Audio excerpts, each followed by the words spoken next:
How's everybody doing? My name is Anthony Brian Logan, and today we got to talk about this excellent campaign ad that many of you have sent me from a black conservative woman by the name of Kim Klacik, who's running for Congress up there in the Baltimore area of Maryland.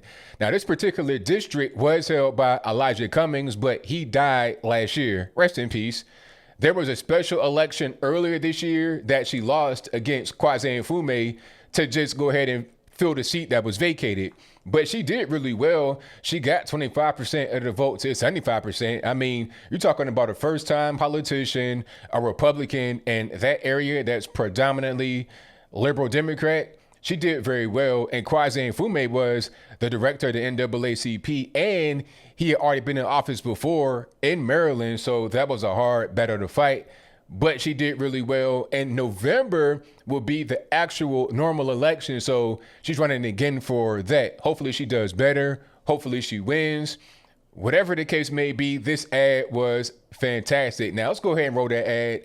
In this ad, you'll see Miss Klacik talking about what's happening in Baltimore and talking to regular people. You know, I like ads like that. We talk to people and see what they got going on and see what they feel about some of the rules and policies that come from the very top. After we get done with that, I'll talk about what was said in the video. Then I'll give you my 2 cents, my deep, detailed analysis, and then I'll wrap it on up with a nice bow on top. So without further ado, let's go ahead and roll it. Do you care about Black lives? The people that run Baltimore don't. I can prove it. Walk with me. They don't want you to see this.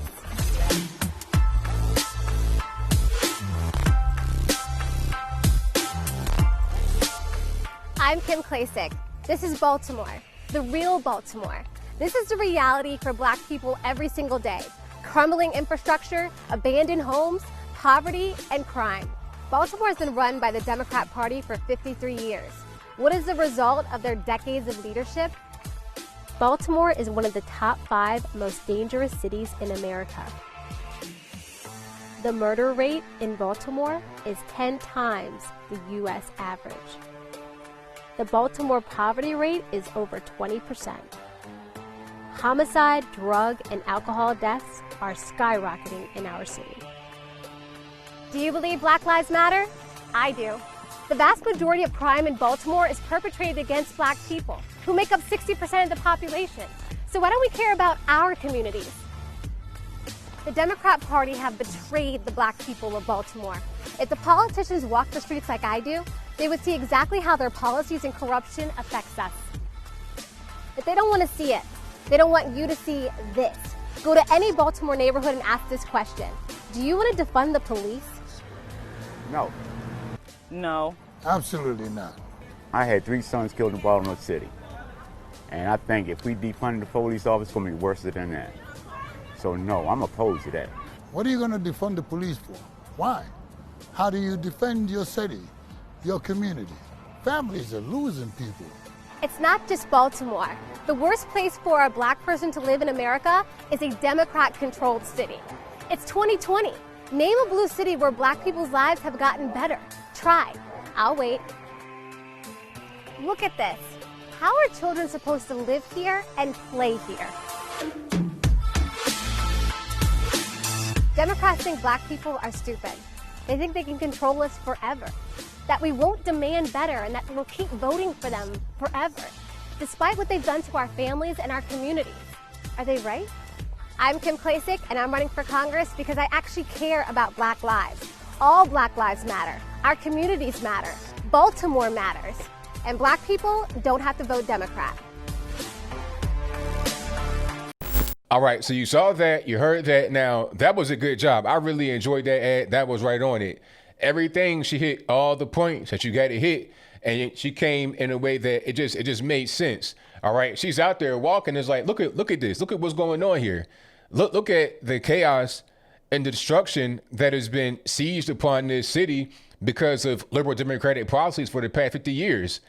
I mean, this city, it should be better than this. And you're talking about Maryland. Maryland is like like top 5 richest states in the nation. If not, it's very close. I know the DC area, which is only about 45 minutes away, I think is the richest area in the USA because of all the federal money that comes right there. Okay. Maryland is not a poor state at all. So why does Baltimore look like this? Really, it's leadership. Once you leave Baltimore City, it's pretty much straight. You go to Howard County, you go out to Bowie and whatnot. It's pretty much straight. Once you get further closer to DC, it's not bad. But Baltimore is just like this little exception. It's like they kind of want to keep it that way. It's like people that live out in the counties come to Baltimore to get their drugs and whatnot. They want to keep it like that. And, you know, some people would say, well, it's just them. It's just people that live there. It's their fault. Well, some of it is the people that live there is their fault, but some of it is policy. Well, and when I mean by their fault, I'm talking about just their actions every day out there on the ground, aside from the voting. Okay, that's a different story. Let's talk about the voting, though, because you have policies that are just hurting the city. One of the main things that Kim Klacik had highlighted before, and she was very popular doing this, was all the garbage and the trash and the rats and everything that was just infesting the city. That was the things that are infesting the city. Okay, you got all kind of illegal dumping going on. Ain't nobody enforcing no kind of laws, no kind of rules, no nothing. All right, it's just they see these parts of the city in Baltimore as just kind of like a wasteland that where nobody lives. But you got people that live there. You got human beings that live in these parts of the city. And then if you don't keep up the city, if you don't enforce codes, like, I don't know, picking up trash, not dumping, if you don't do that, then the drugs and the crime and the violence just get worse.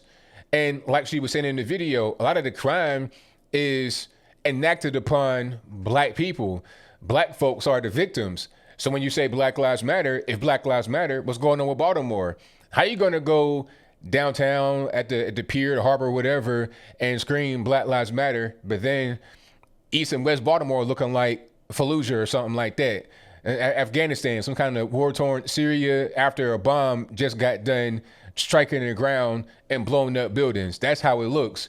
But it's not been a war there. There's been no shells raining down from the sky. What you have is neglect. What you have are democratic policies. You can't blame it on poverty. I mean, Maryland got a lot of money. Baltimore shouldn't be like dirt poor like that the way it is. I'm sure there's plenty of industry that wants to be there or should be there. And look at what's happening, okay? And it doesn't hurt that you had all these Black Lives Matter riots right there. Remember the whole Freddie Gray situation? That didn't help at all, okay? If you had some rioting, some looting and whatnot that happened in these areas, you think they're going to come back and try to rebuild? You know, if they were already in a bad area to begin with, they probably trying to plan an exit strategy. So now it makes it just that much worse. You want to defund the police? Why? I mean, that's it. The same question I asked is the same thing the man in the video asked. Why would you want to defund the police? Who's going to protect the community? It doesn't make any sense. Just from my little bit of knowledge I have, when you defund the police, you want to have less police. And why would you want to have less police in a dangerous area? Okay, if you're going to have any kind of turnaround, and if you're going to have any kind of improvement in the area, you got to be able to secure it first. You got to be able to protect it. It's just like when you have a fire and you call the police and say, hey, there's a fire, please come help. They're going to send the ambulance, possibly the fire truck, and maybe a couple police cars, because the police got to secure the area, make sure it's all good before the fire and the EMT go in. Because fire and EMT, they're not going to be in there with a gun out trying to clear the scene to make sure it won't be somebody trying to ambush them. That's not their job. Their job is to go in there and put out the fire, save property, and protect people, like to actually save people that are injured. They're not in there trying to bust up a hostage situation. The police are. So you got to secure the area first and then assist it. It's the same thing with the city in general. You got to secure the area first, then assist it. When you defund the police, that's what's going to end up happening. All right. People just don't really understand the things they talk about when they say defund the police, because they're not really from that kind of environment. People like AOC and whatnot, oh, we got to defund the police. Why? She comes from an area where the police aren't even really necessary. But I come from an area where they are needed. And a lot of us do. Not everyone is fortunate enough to live in an area where the police don't have to be there. Some of us live in areas where the police are necessary. So shout out to Kim Klacik for just giving some real information about what's happening out there in the street, because we most certainly need it. People think that, conservatives aren't really welcome. we have a long way to go, that's for sure. But all we can do is try. All we can do is go out there and make our presence known, even if we're not going to be, successful for a while. We can't just do nothing. We can't just not try. I don't understand why someone say, you know what, what's the purpose? We're not getting the vote. It's not helping. We go in there, we get attacked. But you got to just plant little seeds here and there, and hopefully it'll just grow and it'll change.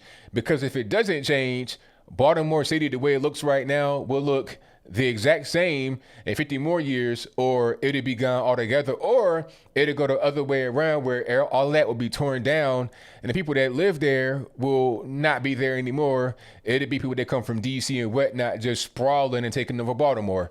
All right. And that's what you want. It's called gentrification, and that's what you want, and that's fine. But we got to understand what's going on.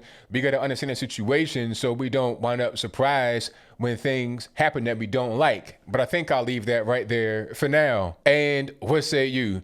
How'd you feel about our video? Did you enjoy it like I did? If that's your viewpoint, let me know why in the comments below. Or did you not enjoy it? If that's your viewpoint, let me know why in the comments below. I appreciate what she's doing, running for Congress up there in the Baltimore area. I hope that she wins. Like I said, it was a pretty big defeat in the special election, but at the same time, it wasn't. 25% of the vote is pretty good. First timer, somebody that's kind of like relatively unknown up until like last year, as far as any kind of politics are concerned, as far as I know. So that's really good. Going up against Kwame Nkrumah, a name that's recognized worldwide or at least nationwide, that's really good. If she can do more of that, if more of us can do things like that, then I think we got a better chance of making some change in the cities like this. If we do nothing and sit on our hands, we're not going to have anything that actually comes as a result and that's positive in our communities. But whatever your thoughts are, please let me know in the comments below. And that's all I got to say for this video. If you like what you heard, please comment, rate, share, and subscribe. Peace.